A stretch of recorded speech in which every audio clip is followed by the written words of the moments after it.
Mirchi Bangla originals, আসল গল্পের আড্ডা।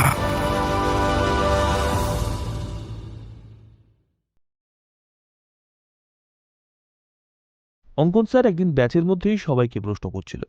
সিলেবাসের প্রশ্ন নয়, সিলেবাসের বাইরের সব প্রশ্ন। কে কি করবে, কি কি হতে চায়। ছোটবেলায় সবার জীবনের লক্ষ্য বড় চমৎকার আর রঙিন ছিল। কেউ ডাক্তার হতে চায়, কেউ শিক্ষক হতে চায়, সবাই শহর ছেড়ে গ্রামে গিয়ে মানুষের পাশে দাঁড়াবে। আসলে সেসব লিখলে খাতা ভরত, নম্বরও পাওয়া যেত ভালো। কিন্তু এই উচ্চ মাধ্যমিকের আগে লোকজন বাস্তবের চেহারা দেখতে পায়। বাস্তব মোটেই সুন্দর নয়। তার গায়ে নানা রকম পরিস্থিতির দাগ। অঙ্কন স্যারের খুব ইচ্ছে অতনু আর ইরা ম্যাথামেটিক্স নিয়ে পড়ুক। ইরা নিজেও বলল, আমি স্যার ম্যাথস অনার্স করব, তারপর হায়ার স্টাডি। কিন্তু অতনু এসবের ধারে কাজ দিয়েও কোনো উত্তর দিল না। মুখ তুলে স্যারের দিকে তাকিয়ে বলল, স্যার আমি জেনারেল পড়ব, সাথে সাথে ব্যাংকের চাকরির প্রিপারেশন নেব, ব্যাস। অঙ্কন স্যারের উত্তরটা পছন্দ হলো না, কিন্তু কিছু বলতেও পারল না অতনুকে। অতনুও চাইলে স্যারের মনের মতো উত্তর দিতে পারত, কিন্তু মিথ্যে বলতে ইচ্ছে করল না ওর। আর কতদিনই বা মিথ্যে বলে চলবে? 1 বছরেরও কম সময় বাকি আছে উচ্চ মাধ্যমিকের। তারপরেই তো স্যার জানতে পারবে সবটা। ব্যাচের শেষে ইরা অতনুকে জিজ্ঞেস করল, এই তুই অনার্স নিয়ে পড়বি না কেন? হ্যাঁ? ব্যাস, ঠিক বারুদের মধ্যিখানে আগুন গিয়ে পড়ল। হঠাৎ যেন জ্বলে উঠল অতনু, কিন্তু বিস্ফোরণ হল না। ভীষণ শান্তভাবে ইরার দিকে তাকিয়ে অতনু বলল, বাবা জানিস সেই কোন সকালে বেরোয়, দুপুরে শুধু একটু খেতে আসে, আবার ঢুকে রাতে খাবার সময় পরদিন আবার বেরিয়ে যায়। মাকে সব কাজ নিজের হাতে করতে হয়। জলের ব্যবস্থা নেই, কিছু নেই এরা আমাদের বাড়িতে। আমাকে তো কিছু করতে হবে নাকি? আমার হাতে খুব বেশি সময় নেই। ইরা এত কিছু ভাবেনি আগে। কথাগুলো ভীষণ সত্যি, কিন্তু ইরার ভালো লাগলো না, রাগও হলো না, শুধু গোপন এক অভিমান হলো ইরার। এই যে এতদিন এত বিপত্তি পেরিয়েও ওদের একসাথে থেকে যাওয়া, তাতেই যেন ছেদ পড়ছে। অতনু বলতো, কেউ ওদের আলাদা করতে পারবে না। আর আজ অতনু নিজেই সমস্ত পথ আলাদা করে দিচ্ছে। এটাই যেন বড় লাগলো ইরার বুকে। ইরা বিপদের আঁচ পেল, নিজেকে গুটিয়ে নেওয়ার চেষ্টাই করছিল। হঠাৎ বাবার ঘরের দিকে চোখ গেল ওর। কতদিন বাবার সঙ্গে দেখা হয়নি, তবু কোনো অভাব অনুভব করেনি ও। এত কাছের একজনের অনুপস্থিতিতেও কিছু যায় আসে না ওর।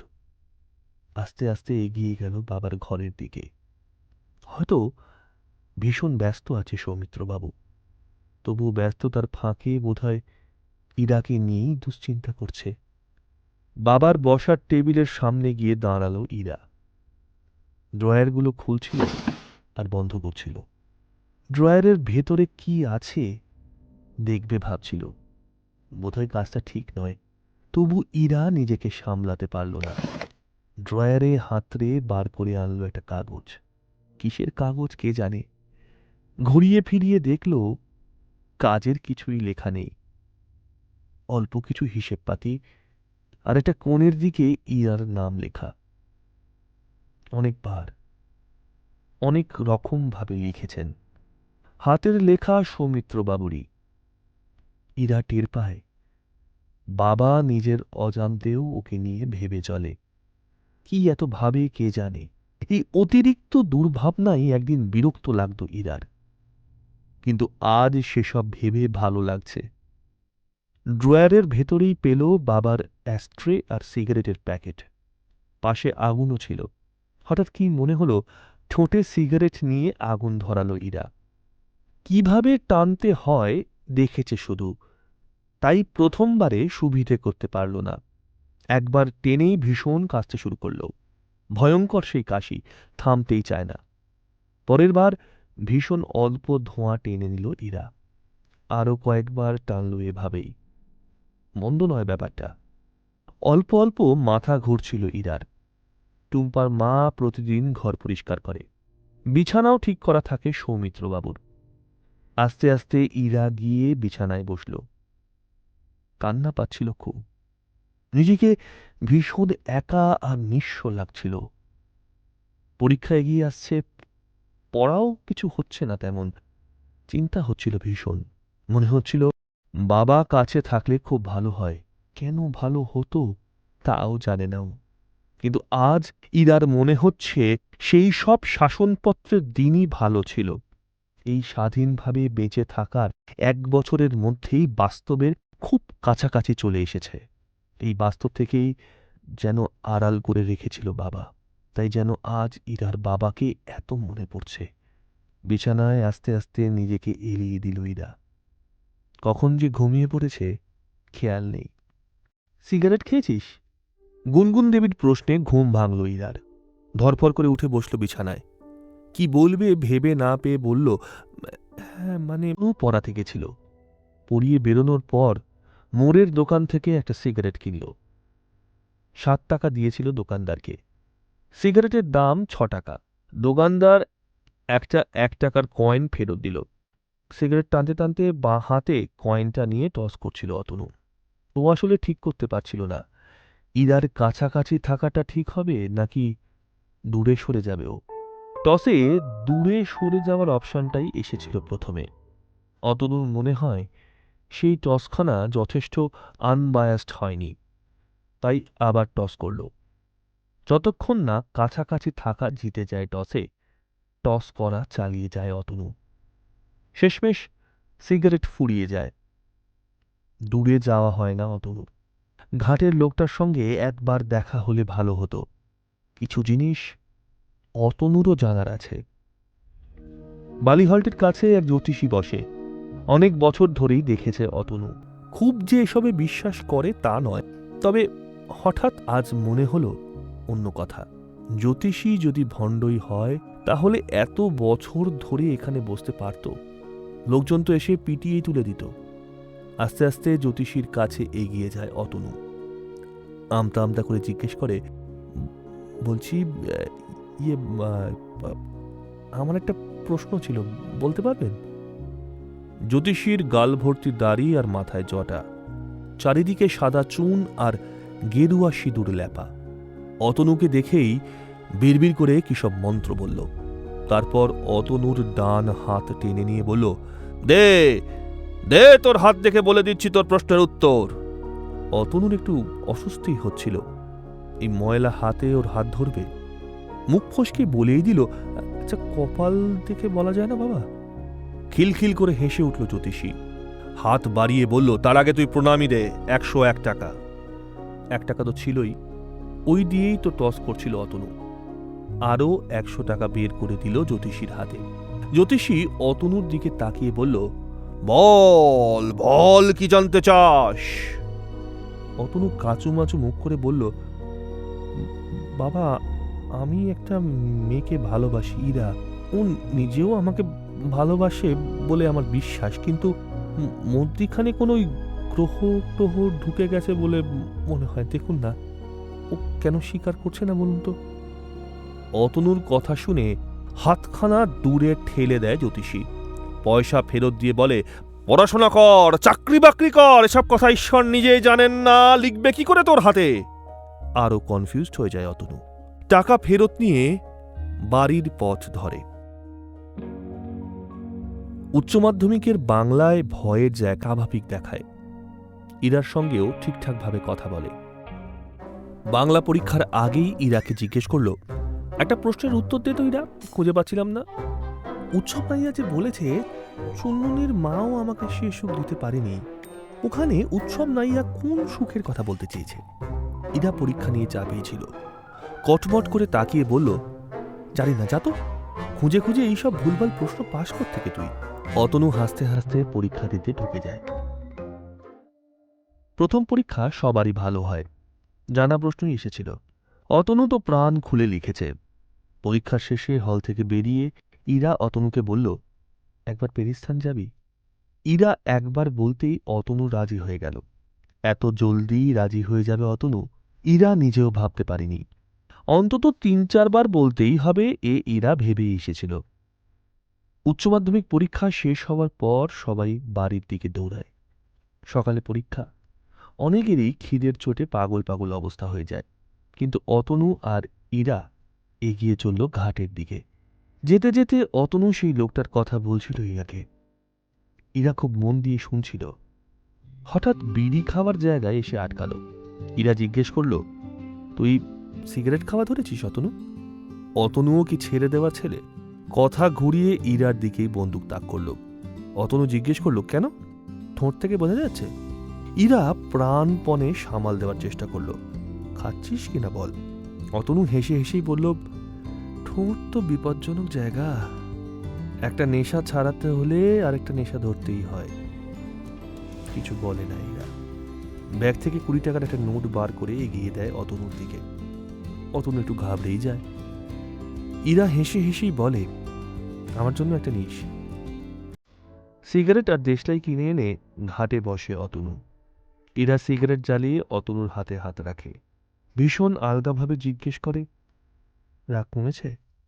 ধরা গলায় অতনু বলল, রাগ তো করিনি আমি। ইরা প্রায় সঙ্গে সঙ্গেই জিজ্ঞেস করল, তাহলে অভিমান? উত্তর দেয় না অতনু, মাথা নামিয়ে রাখে। জীবন তো আর মাল্টিপল চয়েস প্রশ্ন নয়। অর্জুনকেও একবারে তীর মাছের চোখে মারতে হয়। বারে বারে সুযোগ পাওয়া যায় না। হাওয়ায় দীর্ঘ শ্বাস ছেড়ে অতনু উত্তর দিল, জানি না। খুব একটা ভুল বলেনি। সত্যি মাঝে যা ঘটেছে তা রাগ না অভিমান নাকি অন্য কিছু জানে না অতনু।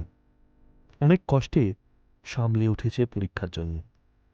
নিজের থেকেই ইরাকে বলল, এসব কথা থাক বুঝলি, চ বাড়ি যাই, কাল তো আবার পরীক্ষা। আস্তে আস্তে ঘাট থেকে উঠে এসে দুজনেই বাড়ির পথ ধরল। ইংলিশ প্রশ্ন আরো সহজ হয়েছিল। তাড়াতাড়ি শেষ করে ফেলল অতনু। তারপর পাশে বসে থাকা ছেলেটার সঙ্গে আড্ডা জমাবার চেষ্টা করছিল। অতনু জিজ্ঞেস করলো, ভাই তুই সিগারেট খাস? খাতা থেকে চোখ তুলে তাকালো ছেলেটা। অতনু ভাবলো এক্ষুনি বোধহয় নালিশ করবে স্যারকে। ছেলেটা একগাল হেসে বলল, হ্যাঁ খাই তো সিগারেট, তবে দাম একটু বেশি তো বিড়ি ঠিক আছে। অতনু এবার মজা পেয়ে গেল। বেশ কৌতূহলী দৃষ্টি নিয়ে জিজ্ঞেস করলো, আচ্ছা ক্যান্সারের চান্স কিসে বেশি, বিড়িতে না সিগারেটে? ছেলেটা খাতায় মুখ গুজেই উত্তর দিল, আলবাত সিগারেটে ক্যান্সার হয়, বিড়ি খেয়ে ক্যান্সার হয়েছে এমন কখনো দেখেছে কেউ? সে তো অতনু সিগারেট খেয়েও কারোর ক্যান্সার দেখেনি। অতনু দেখেছে যারা সিগারেট খায় না তাদেরই ফুসফুসে ক্যান্সার, যারা মদ ছোঁয় না তাদেরই লিভার ১২টা বেজে গেছে। বেশ সুন্দরই চলছিল আলোচনা, কিন্তু হঠাৎই ঘন্টা পড়ে গেল। যে গার্ড দিচ্ছিল এক এক করে খাতা তুলে নিল। অতনু ছেলেটাকে হাত নেড়ে বলল, আজ আসি, কাল আবার গল্প করা যাবে। ইরার জন্য অনেকক্ষণ বাইরে দাঁড়িয়েছিল অতনু। শেষে দেখা না পেয়ে বাড়ির রাস্তায় ঢুকল। বাড়ি ফিরে জানতে পারল সৌমিত্রবাবু এসেছেন। ফেরার পথে ইরা বাবার সঙ্গেই ফিরেছে। সেইটাই স্বাভাবিক। তবু অতনুর মনে হলো ওকে অ্যাটলিস্ট জানানো উচিত ছিল। কিভাবে জানাতো তা অবশ্য নিজেও জানে না অতনু। আসলে মানুষ একটু দূরে চড়ে গেলেই দূরত্ব বাড়াবার হাজার একটা পথ খুঁজে পেয়ে যায়। সেই সব অভিমানের পথ ধরে আরো অনেক দূর চলে যায় তারা। এক একটা করে পরীক্ষা হয়ে যাচ্ছিল দুজনেরই, কিন্তু কেউই কারোর কোনো খবর পাচ্ছিল না। ইরার ফোন সৌমিত্রবাবুর কাছে। দেখাও হচ্ছিল না পরীক্ষার শুরুতে বা শেষে। চিন্তাও যে বিশাল কিছু হচ্ছিল তাও নয়। অতনু যেন সেই সব মায়ার বেড়াজাল ছাড়িয়ে দূরে চলে যাচ্ছিল আস্তে আস্তে। পড়ছিল আর মন দিয়ে পরীক্ষা দিচ্ছিল। আশেপাশে কি ঘটছে তা জানার কোনো ইচ্ছেই ছিল না অতনুর। অঙ্ক পরীক্ষার দিন অবশ্য ভালো রকম চিন্তা হচ্ছিল অতনুর। নিজের জন্য, ইরার জন্য। সব অঙ্ক শেষমেশ মিলবে তো? হাত কাঁপছিল অল্প অল্প। ইরাও বেশ চাপে ছিল, কিন্তু শেষমেশ সব ভালোভাবেই মিটে গেল। অঙ্ক পরীক্ষার শেষে ঘরে এসে অতনুর খোঁজ নিয়ে গেল ইরা।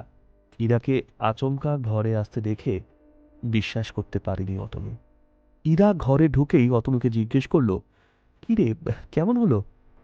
পাল্টা প্রশ্ন করল অতনু, কেমন আছিস? তারপর নিজেকে সামনে নিয়ে অতনুই বলল, হ্যাঁ, ভালোই হলো, পরীক্ষা তো, সব লিখেছি। তোর কেমন হলে? উত্তরে ইরা কেবল উদাসীনভাবে বললে, ভালো হয়েছে। আস্তে আস্তে বেরিয়ে গেল ঘর থেকে। সমস্ত উচ্ছ্বাস যেন নিভে গেল অতনুর। উচ্চ মাধ্যমিক ফুরিয়ে গেল। শেষবারের মতো নিজস্ব রাস্তা বেছে নেওয়ার আগে ওড়াবার মতো কিছু সময় ছিল ওদের হাতে। অতনু আর ইরার ফের একবার দেখা হলো পেরি স্থানে, নিজস্ব কিছু বোঝাপড়ার প্রয়োজনে। ইরা উসখুস করতে করতে বলল, কাল বিকেলে তোর সঙ্গে দেখা করতে ইচ্ছে করছিল খুব। অতনু বলল, সে কথা তো বলতে হয় নাকি? আসলে খুব ইচ্ছেগুলো কখনো ঘটে না, আমি দেখেছি। আর কি কি ইচ্ছে করছিল তোর? পরশুদিন বিকেলে ফ্রাইড মোমো খেতে ইচ্ছে হচ্ছিল খুব, মেয়োনিজ দিয়ে। আর একদিন বাবার কাছে যেতে ইচ্ছে করছিল খুব। আমার সঙ্গে প্রেম করতে কখনো খুব ইচ্ছে করেনি ইরা। খানিকক্ষণ ভেবে নিয়ে ইরা বেশ গম্ভীরভাবেই বলল, না, করেনি ইচ্ছে। অতনু এই গ্রাউন্ডেই চেপে ধরল ইরাকে। হাসতে হাসতে বলল, একদিক থেকে ভালোই হয়েছে, খুব ইচ্ছে করলে তো আবার ঘটে না। যেহেতু তোর ইচ্ছে হয়নি, ঘটার একটা চান্স রয়েছে, কি বল? এ কথা শুনে আচমকা রেগে যায় ইরা। অতনুর বুকে এলোপাথারি অনেকগুলো চড় মারে। তারপর ঘাটে থাকা কয়েকটা লোককে অগ্রাহ্য করে জড়িয়ে ধরে অতনুকে। বুকের মধ্যে মুখ গুজে বলে, ভালোবাসি। সে কথা কান অব্দি পৌঁছয় না অতনুর, তবু যেন টের পায়। আরো জাপটে ধরে ইরাকে। এই মুহূর্তটুকুর জন্যই যেন অপেক্ষা করেছিল কতকাল। এই পৃথিবীতে আর কোনো অভাব অনটন বেঁচে ছিল না অতনুর। নিজেকে ভীষণ সম্পৃক্ত মনে হচ্ছিল ওর। চোখের কোণ দিয়ে গড়িয়ে পড়ছিল জল। অনুভূতিকে আটকানোর কোনো বাড়তি দায় অনুভব করছিল না ও। দূরের পুল দিয়ে আস্তে আস্তে চলে যাচ্ছিল দূরপাল্লার ট্রেন। অন্ধকারের মধ্যে আলো হয়ে জ্বলছিল ওদের পেরিস্থান।